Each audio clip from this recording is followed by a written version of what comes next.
മൗലവിമാരോട് നിങ്ങൾ ഇനിയും ഇതൊന്നും നിർത്തിയില്ലേ, ഈ പരിപാടിയൊന്നും ഇനിയും നിർത്തിയില്ലേ? എന്റെ ചെറുപ്പത്തിലൊക്കെ മൗലവിമാരെ പ്രസംഗിക്കാറ് ദൂരെ കേൾക്കണമെങ്കിൽ ഔലിയായിരിക്കണം പഴയ കാലത്ത്. ഇപ്പൊ അത് പറയില്ല. കാരണം ഇപ്പൊ എല്ലാവരുടെ കയ്യിലുണ്ട് മൊബൈൽ ഫോൺ. അമേരിക്കയിൽ വിളിക്കാണ്, നമ്മളെ അഹമ്മദാജി കേൾക്കാണ്. അള്ളയായോ ഇല്ല, ഒരു മൊബൈൽ ഫോൺ കൈപ്പിടിച്ചതാ. അള്ളയായിട്ടൊന്നുമില്ല. മൗലവിമാര് പണ്ട് പറഞ്ഞ ദൂരെ കേൾക്കണമെങ്കിൽ അള്ളയാണോ കേട്ടാ തോന്നുന്നു അള്ള വയനാട്ടിൽ നമ്മൾ നാട്ടിലുമാണ്. അത് തന്നെ അബദ്ധമാണ് മൗലവിമാരെ. ഇനി ഞാൻ നിങ്ങളോട് പറയട്ടെ, പിന്നെ നിങ്ങൾ പറഞ്ഞത് എന്താ? വല്ലാത്തിന്നും എന്നെ വീളിപ്പോർക്ക് വൈകുണ്ടാവുത്തീരം നൽകും ഞാനെന്നോ. ഓ, എവിടെന്ന് വിളിച്ചാലും ഒരേ സമയത്ത് ഉത്തരം ചെയ്യണമെങ്കിൽ അള്ളയാണോ?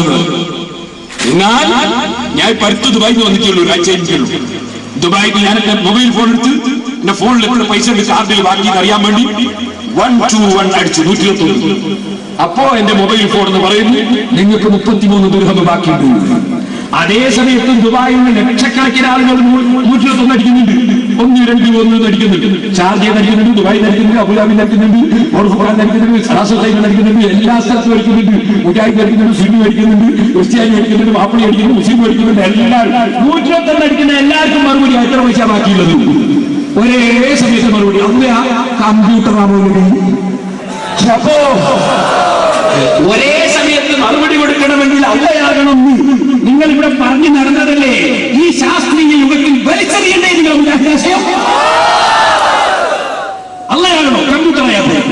ഓ, കമ്പ്യൂട്ടറിന്റെ അള്ള ഭയങ്കര കഴിവ് കൊടുത്തതാണ്. എന്താ കാരണം? കമ്പ്യൂട്ടറിന്റെ ഹജ്ജ് നിസ്കരിച്ചിരുന്നോ? ഇല്ല. കമ്പ്യൂട്ടർ നിസ്കരിച്ചിരുന്നോ? ഇല്ല.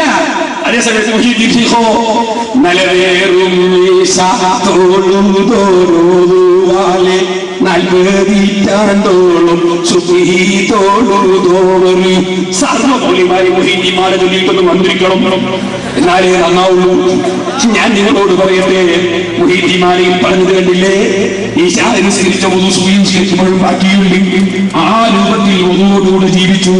ഒരു കാമലിൽ രാത്രിയിൽ നിന്ന് ഖുർആനിങ്ങനെ ഓതിയിരുന്നിട്ട് ഓർത്തു നോക്കി. അപ്പൊ നിന്നിട്ട് ഓതിയിട്ട് പിന്നെയും ഓർത്തു നോക്കി.